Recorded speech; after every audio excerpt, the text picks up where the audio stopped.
Start recording.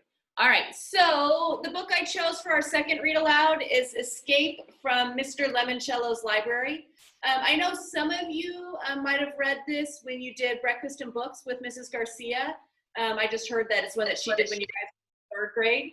It is another awesome book, one that I really enjoy. I first read it when it was a California Young Reader nominee, because it's not just picture books that they do for that award. They also do chapter books. They do all kinds of books for that Young Reader Nominee Award. So I read it when it was a nominee for that. It is by Chris Gravenstein, and I knew they were making a movie, but I guess the movie's already done. But don't go and watch the movie until we finish the book. I shouldn't have told you guys that they have. I already watched it last year. Oh, wow. Yeah, books are always better than the movies. So, Mr. Escape from Mr. Lemoncello's library. Chapter 1. This is how Kyle Keeley got grounded for a week.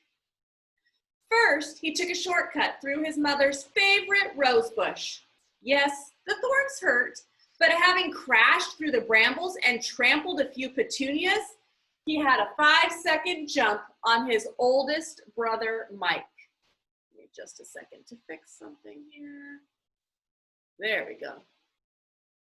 Both Kyle and his big brother knew exactly where to find what they needed to win the game. Inside the house. Kyle had already found the pine cone to complete his outdoors round, and he was pretty sure Mike had snagged his yellow flower. Hey, it was June. Dandelions were everywhere. Give it up, Kyle, shouted Mike as the brothers dashed up the driveway. You don't stand a chance. Mike zoomed past Kyle and headed for the front door, wiping out Kyle's temporary lead. Of course he did. 17-year-old Mike Keeley was a total jock, a high school superstar. Basketball, or football, basketball, baseball. If it had a ball, Mike Keeley was good at it. Kyle, who was 12, wasn't the star of anything.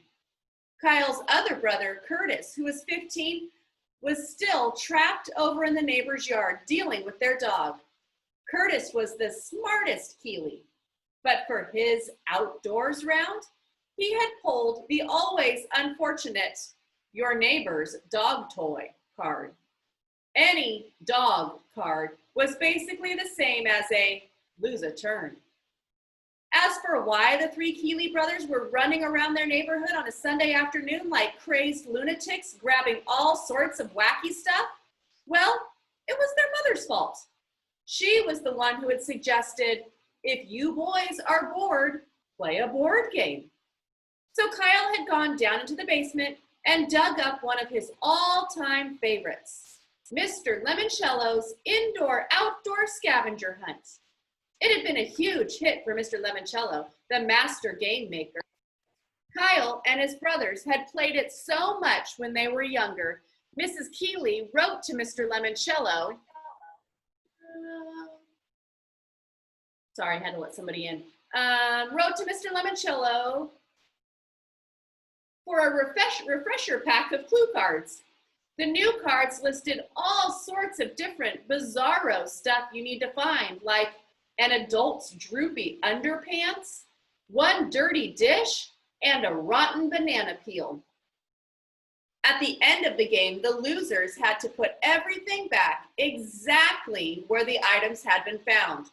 It was an official rule, printed inside the top of the box, and made winning the game that much more important. While Curtis was stranded next door trying to talk the neighbor's Doberman, Twinkie, out of his favorite tug toy, Kyle and Mike were both searching for the same two items because the final round, all the players were given the same riddle. That day's riddle, even though it was a card Kyle had never seen before, had been extra easy. Find 2 coins from 1982 that add up to 30 cents. And one of them cannot be a nickel. Duh, the answer was a quarter and a nickel because the riddle said only one of them couldn't be a nickel. So to win, Kyle had to find a 1982 quarter and a 1982 nickel. Also easy. Their dad kept an apple cider jug filled with loose change down in his basement workshop. That's why Kyle and Mike were racing to get there first. Mike bolted through the front door. Kyle grinned. He loved playing games against his big brothers. As the youngest, it was just about the only chance he ever got to beat them, fair and square. Board games leveled the playing field. You needed a good roll of the dice, a lucky draw of the cards, and some smarts. But if things went our way and you gave it your all, anyone could win, especially today, since Mike had blown his lead by choosing the standard route down to the basement. He'd go through the front door, tear to the back of the house, bound down the steps, and then run to their dad's workshop. Kyle, on the other hand, would take a shortcut. He hopped over a couple of boxy shrubs and kicked open the low-to-the-ground casement window. He heard something crackle when his tennis shoe hit the window pane, but he couldn't worry about it. He had to beat his big brother. He crawled through the narrow opening, dropped to the floor, and scrabbled over to the workbench, where he found the jug, dumped out the coins, and started sifting through the sea of pennies, nickels, dimes, and quarters. Score! Kyle quickly uncovered a 1982 nickel. He tucked it into his shirt pocket and sent pennies, nickels, and dimes skidding across the floor as he concentrated on quarters. 2010, 2003, 1986. Come on, he muttered. The workshop door swung open. What the? Mike was surprised to see Kyle had beaten him to the coin jar. Mike fell to his knees and started searching for his own coins, just as Kyle shouted, "Got it!" and plucked a 1982 quarter out of the pile. What about the nickel? Demanded Mike. Kyle pulled it out of his shirt pocket. You went through the window? Said a voice from outside. It was Curtis, kneeling in the flower beds. Yeah, said Kyle.